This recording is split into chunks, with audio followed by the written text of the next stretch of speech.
তৃণমূল নেতা মোহাম্মদ জাকির হোসেনের উদ্যোগে নির্বাচনী কর্মী বৈঠকের আয়োজন করা হয়। এদিন সন্ধ্যায় গলসি 1 নম্বর ব্লকে লোয়াপুর কৃষ্ণরামপুর অঞ্চলে এই বৈঠক অনুষ্ঠিত হয়। সেখানে বহু মহিলা সহ হাজার খানেক তৃণমূল কর্মী উপস্থিত ছিলেন। আসন্ন লোকসভা নির্বাচনে বর্ধমান দুর্গাপুর লোকসভা কেন্দ্রের তৃণমূল প্রার্থী কীর্তি আজাদকে জয়ী করাতেই এই বৈঠক। পূর্ব বর্ধমান জেলা তৃণমূল কংগ্রেস সহ সভাপতি মোহাম্মদ জাকির হোসেন বলেন, গলসি 1 নম্বর ব্লকের 5টি অঞ্চলের তৃণমূল কর্মীদের নিয়ে আজ বৈঠক করা হয়। কর্মীরা যাতে বাড়ি বাড়ি গিয়ে দিদির প্রকল্প নিয়ে প্রচার করেন, আজ সভা থেকে কর্মীদের উদ্দেশ্যে সেই বার্তাই তিনি দেন। আজকের এই সভা থেকে তৃণমূলে বসে থাকা একটি অংশ উজ্জীবিত হবেন বলেই আশা প্রকাশ করেন তৃণমূল নেতৃত্ব। আজকে আমাদের গলসি 1 নম্বর ব্লকের 5টা অঞ্চলকে নিয়ে আমি যে কর্মীরা ছিল আমাদের সেই কর্মীদেরকে আজকে ডেকেছিলাম কৃষ্ণরামপুর স্কুল মাঠে। তো আগামী যে নির্বাচন সেই নির্বাচনে অনেকেই কাজ করছেন, আরও কাজের স্পিড আরও বাড়াবার জন্যে, যাতে করে আগামী যে কদিন আছে এই কদিনের রেস যাতে আরও ব্যাপকভাবে হয় এবং বাড়ি বাড়ি গিয়ে পৌঁছাতে পারে সকলেই। সমস্ত কর্মীকে এক কাছে করে সমস্ত ভেদাভেদ ভুলে আমাদেরকে মাঠে নামার জন্য আমি আজকে অনুরোধ জানাবার জন্যই আজকে সবাইকে ডাক দেয়া। যে যদিও কারোর মনে কোনো কিন্তু থাকে, যেন কেউ না কিন্তু করে, হয়তো কারোর মনে ক্ষোভ থাকতেই পারে, সেই ক্ষোভকে দূর করে দিয়ে যাতে সবাই নেমে যায়। তা আজকে যা বক্তব্যে যা বোঝা গেল সকলেই নেমেই গেছেন।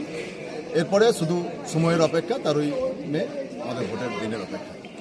গত দুদিন আগে তৃণমূলের second in command Abhishek Bandyopadhyay বর্ধমানে এসে আপনাকে গলসি 1 নম্বর ব্লকের 4টা অঞ্চলে দায়িত্ব দিয়েছেন, কি বলবেন? না, ওটা তো আমাদের আভ্যন্তরীণ ব্যাপার। ওখানে যা মিটিং হয়েছিল, তো 4টে অঞ্চল বলে আবার কি হয়। আমি জেলার সহসভাপতি। গলসি 1 নম্বর ব্লকে আমার দায়িত্ব হচ্ছে, গলসি 1 নম্বর ব্লকে আমার বাড়ি। গলসি 1 নম্বর ব্লকটা আমাকে যাতে করে জিততে পারা যায়। গলসি 1 নম্বর ব্লকের প্রত্যেকটি গ্রামে আমাদের সংগঠন আছে, প্রত্যেকটি বুথে আমাদের সংগঠন আছে। সেই সংগঠনের ছেলেদেরকে আজকে ডেকেছিলাম এবং প্রত্যেকটি গ্রামের গলসি 1 নম্বর ব্লকের 9টা অঞ্চলেই আমাদেরকে দায়িত্ব নিতে হবে এবং দায়িত্ব নিয়ে আমাদেরকে জিতাতেও হবে। লোকসভা ভোটের আগে কয়েকটি অঞ্চলের তৃণমূলের গোষ্ঠীদ্বন্দ্ব প্রকাশ্যে আসে। গোষ্ঠীদ্বন্দ্ব আমাদের কিছু নেই, এগুলো সব আপনাদের এই মিডিয়ার এই প্রচার। গোষ্ঠীদ্বন্দ্ব বলে কিছু নেই। হয়তো কোনো জায়গায় কোনো গ্রাম্য বিক্ষিপ্ত ঘটনা ঘটতে পারে, সেসব কিছু নয়। ভোটে আমাদের তার কোনো প্রভাব পড়বে না। ভোটেতে আমরা সব ঐক্যবদ্ধভাবেই আমরা লড়াইয়ের ময়দানে নেমেছি এবং ঐক্যবদ্ধভাবে আমরা আগামী 13ই মে আমরা লড়াই করব এবং এখানকার যে ক্যান্ডিডেট তাকে আমরা হারাবো।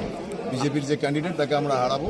আমাদের যে ক্যান্ডিডেট মমতা ব্যানার্জির মনোনীত যে কীর্তি আজাদ, সেই কীর্তি আজাদ আমাদের এখানে এসেছিলেন।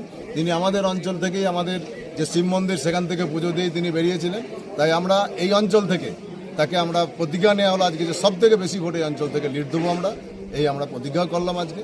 তো আগামী যে 13ই মে যে নির্বাচন, সেই নির্বাচনে আমরা অবশ্যই করে আমরা জিতব এবং যারা বাংলাকে বঞ্চনা করার জন্য দিল্লিতে যারা 100 দিনের টাকা, বাংলা আবাস যোজনার টাকা, সড়ক যোজনার টাকা আটকে দেওয়ার কথা বলেছিল যে দিলীপ ঘোষ, সেই দিলীপ ঘোষকে আমরা পরাজিত করবই।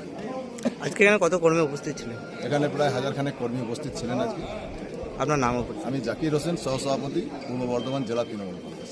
বুধবুদ থেকে শেখ আজহারউদ্দিনের রিপোর্ট, সোজা কথা নিউজ, পূর্ব বর্ধমান।